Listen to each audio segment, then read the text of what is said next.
make you famous. Say hi. as soon as I get famous. Matthew. We're headed up to Maine.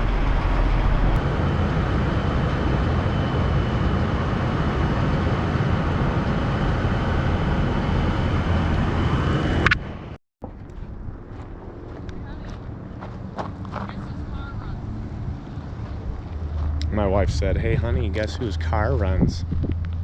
Yeah, funny how that works, right?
Morning everyone.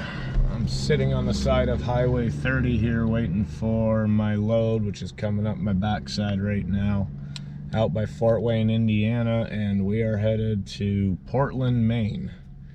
We should be up there, I suppose it'll be 3 days, so should take 3 days anyways. Good morning, sir. Morning. Have a good night's rest. Oh, absolutely.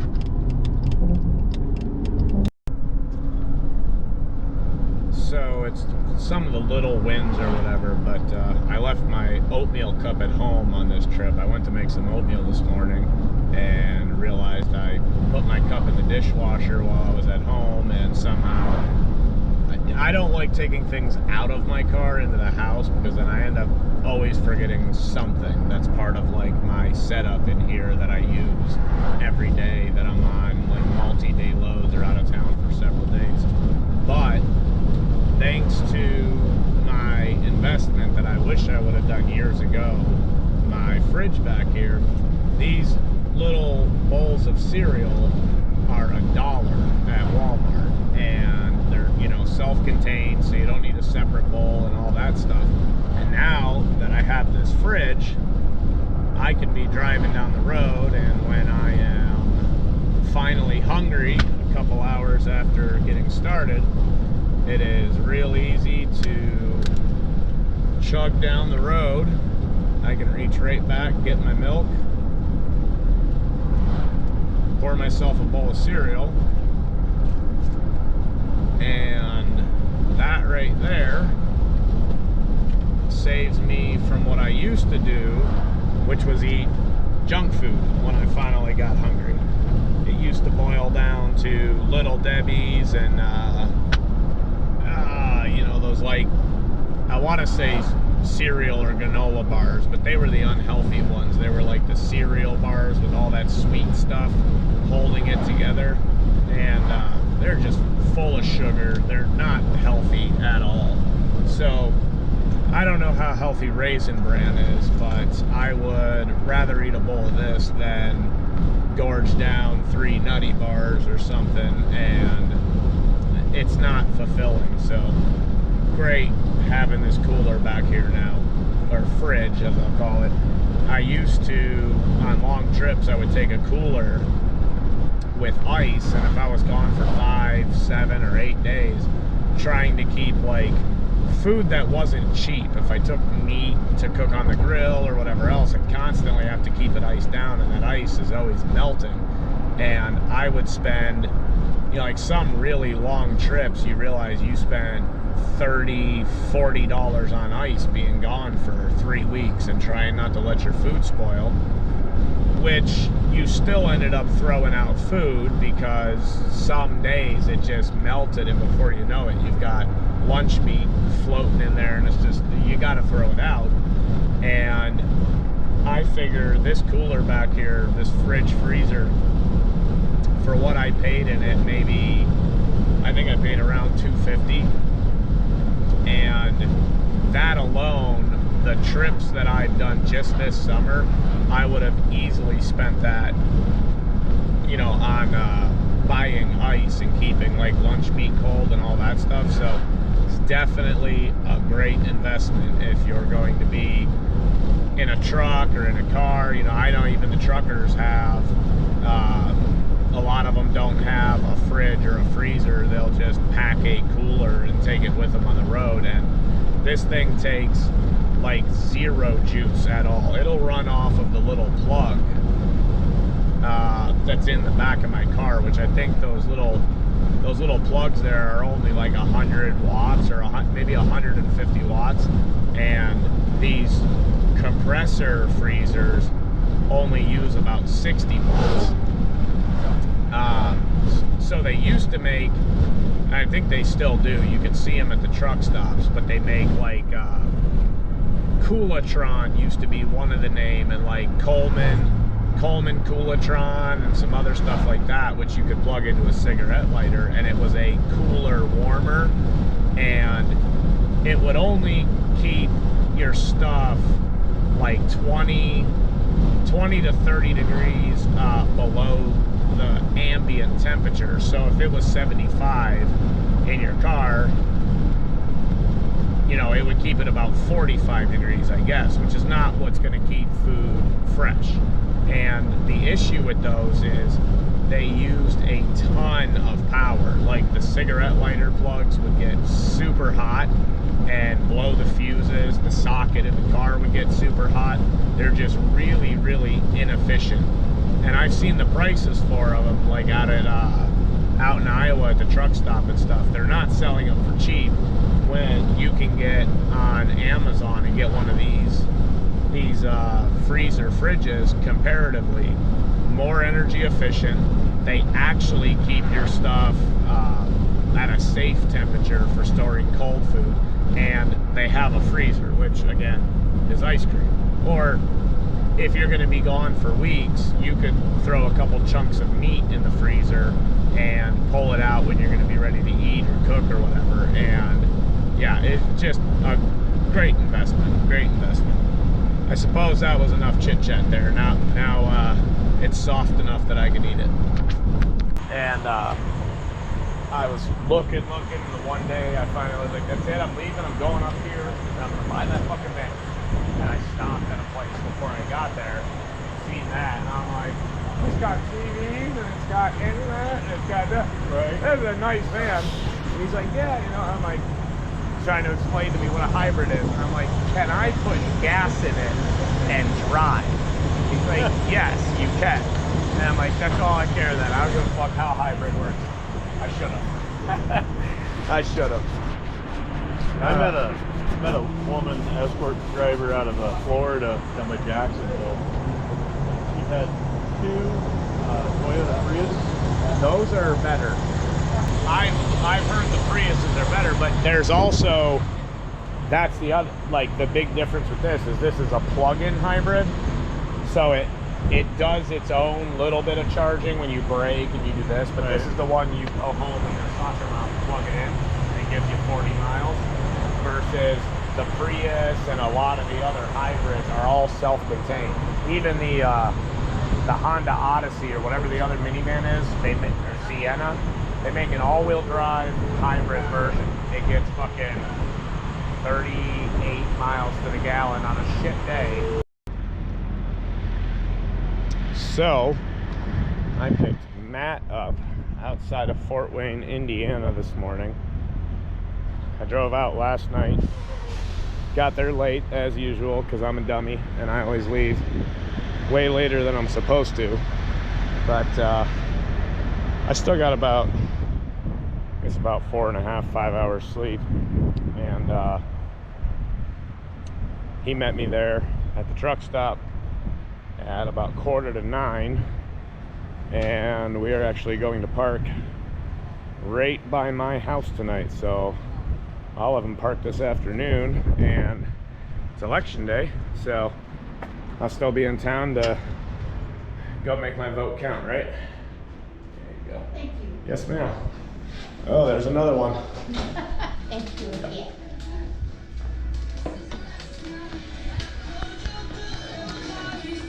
So, make it home, hit the voter booth, and grab some dinner. And then tomorrow we will be trucking across New York, and then on Thursday we're gonna take him up into Portland, Maine. So that ought to be a nice trip.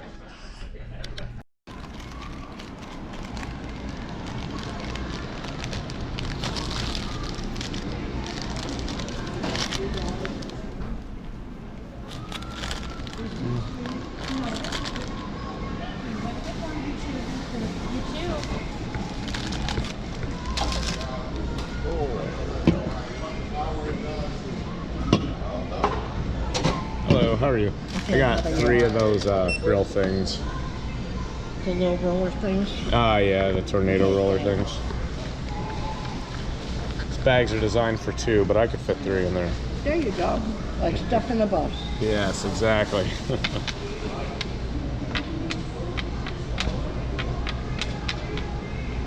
Don't show anybody your secret. Yeah, right? Keeping it to myself. Yep. Well, usually because most of the deals are 2 for something anywhere you go somewhere, but You 3 got on sale. 3 sounded better, right? You got on sale and you got these on sale. Oh, yeah. Thank you. Appreciate it. Okay. All right. No, that's okay. You have a good night. Thank you. You have a good night, too. Thank you.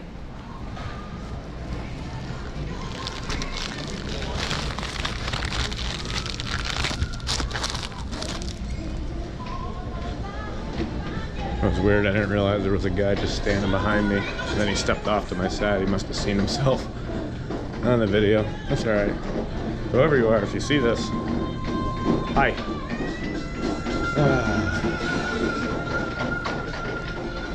All right, it's actually going to be a short day. We're already in Lodi, Ohio, so we're going to floor it back to the New York line and call it a night there. Should be there, I'd say early enough, by 4 o'clock anyways. There'll still be light out, so that's a win, any way you look at it. And this is a piece of machinery we're hauling up to Portland, Maine. I'll let you guys be the guess of what it is and what it's for. What is it? What does it do? What is it used for? And by who? What do you think?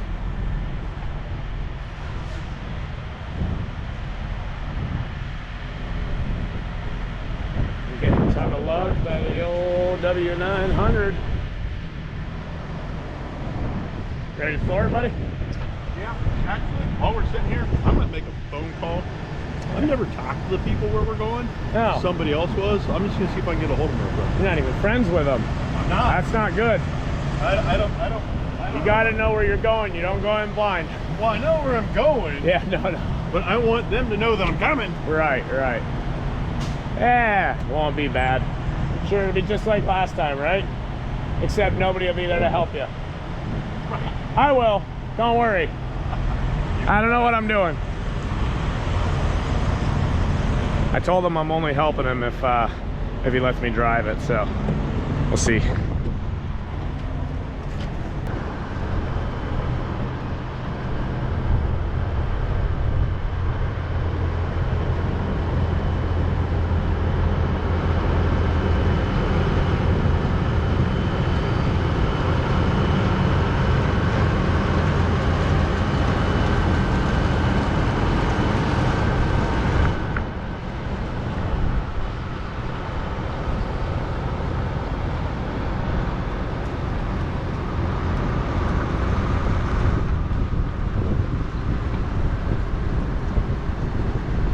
Look, I found another pilot car.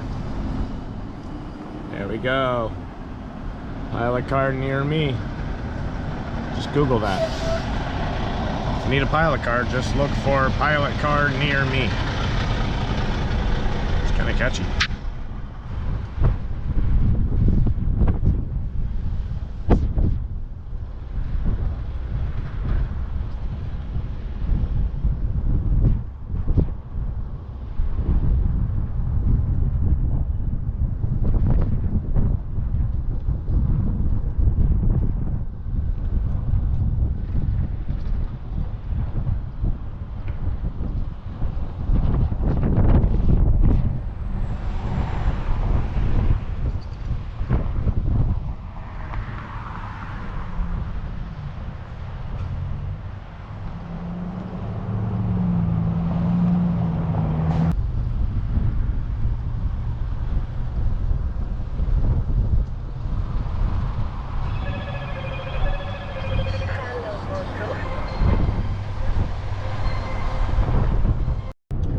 Chrysler Pacifica hybrid van, so that's twice it broke down on me while I was work. It just did the same thing again, pull over, battery reconditioning, engine won't run. So talked to the dealership a few days ago, made an appointment. The air conditioner in these cars has to function because that's what helps keep the batteries cool, along with whatever the process is for heating. So keep that in mind if you want to buy one of these cars, that all the other systems in the car directly affect the battery, which could destroy that. So you already have a high upfront cost on these vehicles.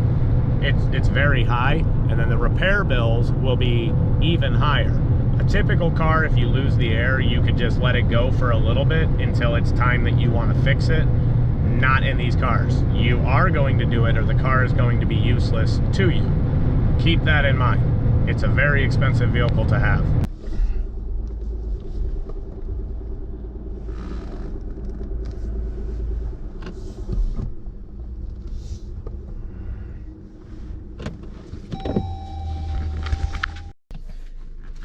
Well, here I am a week early for my appointment because my hybrid broke down on me again. We were stopping about, I got stuck about an hour from my house where we were staying for the night, and it decided, nope, done and over with. I had already made an appointment, and the tech confirmed that the air conditioner is what keeps the batteries cool. And that's a terrible design. So if you have a freon leak or a compressor problem, but you know, and especially in these, because the compressors are electric, so there's no serpentine belt that would cause an issue for the car to not run. You just wouldn't have AC, so it would suck driving, but the car would still drive. Not in the hybrids. So you already got an expensive vehicle. And now if any of the systems malfunction in it, heating and cooling and whatever else, it's going to directly screw your battery too, which is also very expensive. So long term, if you plan on owning one of these and using it as like a vehicle where you're not just plugging it in and using it as a power wheel to drop the kids at school or run to the grocery store 2 miles away, and you actually want to drive it like an automobile and go like states away, well, keep in mind, if one of the other systems malfunctions, the whole vehicle could be an issue and not run and will leave you stranded. Away from home, out of town, whatever else, you could destroy the battery. I mean, so a $45,000, $55,000, $65,000 vehicle, out of warranty, battery gets destroyed. How much does that cost? Does anybody know? Has anybody had to pay for the batteries on these things out of pocket? Terrible design. Absolutely terrible design by Chrysler. I can't even... These are engineers that came up with this system. You know, you used to be able to just go, well, I got 4 55s, right? 4 windows, 55 miles an hour. I don't need AC. Well, not in these. They're gonna make sure you get it fixed, or else you're gonna be without a car.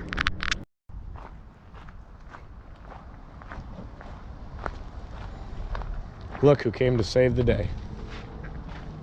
Hi. Hi. Yeah, never mind.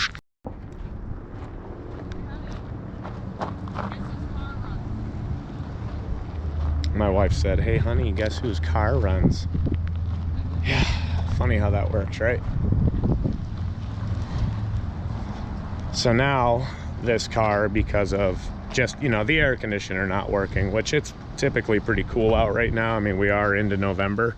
My car is useless because I don't have a working air conditioner, because the batteries are going to heat up or shut down the vehicle or possibly get ruined. So one small component of this vehicle directly affects the whole other thing. You know what I mean? Like, I don't need air conditioning. I was warm today. I rolled the windows down. I'm fine. But guess what? The car needs air conditioning. This is just, I can't repeat it enough. It's absolutely terrible. It's an expensive car to begin with. The parts are expensive. Batteries, special AC compressors. I can get a $200 air conditioning compressor for the gas version of this. This one online was $650 from an aftermarket. It's a factory part, but from like an online retailer. Well, I'm gonna end up, if I have to buy one, I'm getting it at the Chrysler dealer, so I'm sure they're gonna charge me $1,200 for it, or $1,500. It's just it's too expensive.